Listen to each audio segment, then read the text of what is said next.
तभी दरवाजे की घंटी बजती है। प्रिया, जरा देखना तो कौन आया है। देखती हूँ मम्मी जी।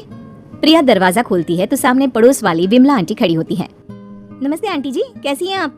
मैं तो बिल्कुल ठीक हूँ बेटा, पर तेरी सास को क्या हुआ है? आजकल कहीं दिखती ही नहीं है, जब देखो तब टीवी के आगे जमी रहती है। अंदर तो आइए आंटी। अरे ओ दीपक की अम्मा, कहाँ हो?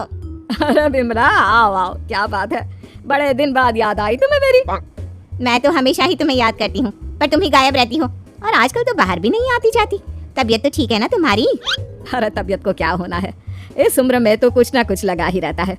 मेरी छोड़ो, तुम ये बताओ कि क्या चल रहा है गली मोहल्ले में? तुम गली मोहल्ले की छोड़ो, चल तो तुम्हारे पड़ोस में रहा है। तुम्हारी नई सहेली आई है। मेरी कौन सी नई सहेली? मैं तो यहाँ बस तुमसे बातचीत कर लेती हूँ, या फिर बाजू वाली शर्मा की बहू से 2-4 बातें कर लेती हूँ। इसीलिए तो कहा कि तेरी नई सहेली आई है। अब कोई पड़ोस में आया है तो बात तो होनी ही है। कम से कम इसी बहाने हमारा भी एक ग्रुप बन जाएगा।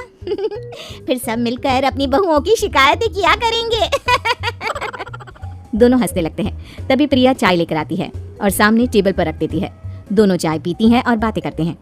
चलो मैं चलती हूँ, अब कल मिलते हैं, राम राम। अगले दिन प्रिया किचन में कुछ काम कर रही होती है और सुमन आराम से सोफे पर बैठकर मटर छिल रही होती है। तभी डोरबेल बजती है। प्रिया दरवाजा खोलती है तो सामने उनकी नई पड़ोसन खड़ी होती है। जी आप कौन? मैंने पहचाना नहीं। नमस्ते बेटा, मैं शारदा, आपके बगल वाले घर में अभी 2-4 दिन पहले ही शिफ्ट हुए हैं। ओह अच्छा। नमस्ते आंटी, अंदर आइए ना आप। देखिए तो मम्मी जी, आज कौन आया है? इतना कहकर प्रिया किचन में चाय बनाने चली जाती है। नई पड़ोसन को घर पे देखकर सुमन थोड़ा हैरान हो जाती है। नमस्ते बहन जी, मैं शारदा, आपकी नई पड़ोसन। अच्छा, आप हैं हमारी नई पड़ोसन। आइए आइए, और बताइए कैसी हैं आप? जी बिल्कुल ठीक हूँ। वो दरअसल घर पर छोटी सी पूजा रखवाई थी, बस उसी का प्रसाद देने चली आई। सोचा इसी बहाने नए पड़ोसियों से भी मुलाकात हो जाएगी। ये तो बहुत अच्छा सोचा आपने। सुमन प्रिया को आवाज लगाती है। अरे ओ बहू, जरा चाय पानी का तो आके पूछ लो। ये आजकल की बहुएं भी ना, जब तक बोलो नहीं तब तक कुछ नहीं करेंगी। आई मम्मी जी। प्रिया चाय लेकर आती है। दोनों बैठकर चाय पीती हैं और खूब सारी बातें करती हैं। अच्छा बहन जी, अब मैं चलती हूँ, फिर मिलते हैं। अब तो आना जाना लगा ही रहेगा। शारदा के जाने के बाद प्रिया किचन से बाहर आती है। क्या बात है मम्मी जी, आप दोनों को देखकर तो लगा ही नहीं कि पहली बार मिल रही हो।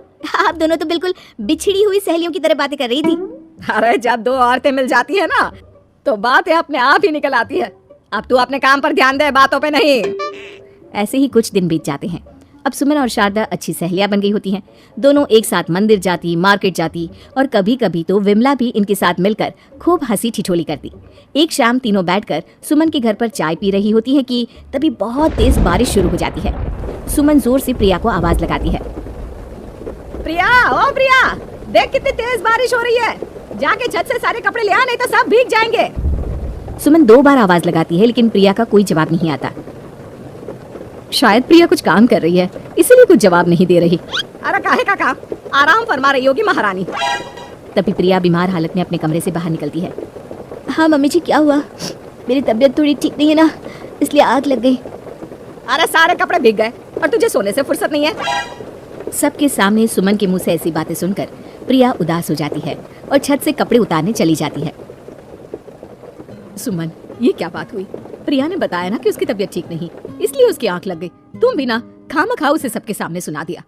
अरे आप नहीं जानती शारदा जी, कुछ बहुएं ना बहुत आलसी होती है, घर का एक काम नहीं करना चाहती। ऐसा नहीं है सुमन, तुम्हारी बहू तो बहुत प्यारी है, तुम्हारी सारी बात भी तो मानती है।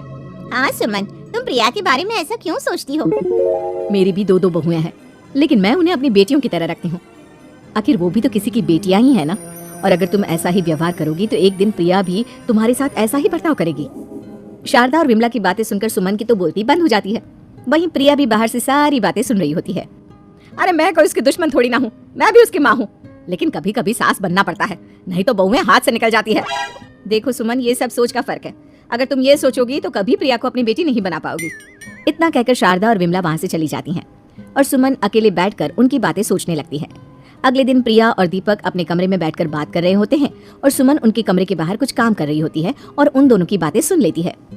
दीपक, तुम्हें पता है हमारे पड़ोस में जो शारदा आंटी है ना, बहुत अच्छी हैं।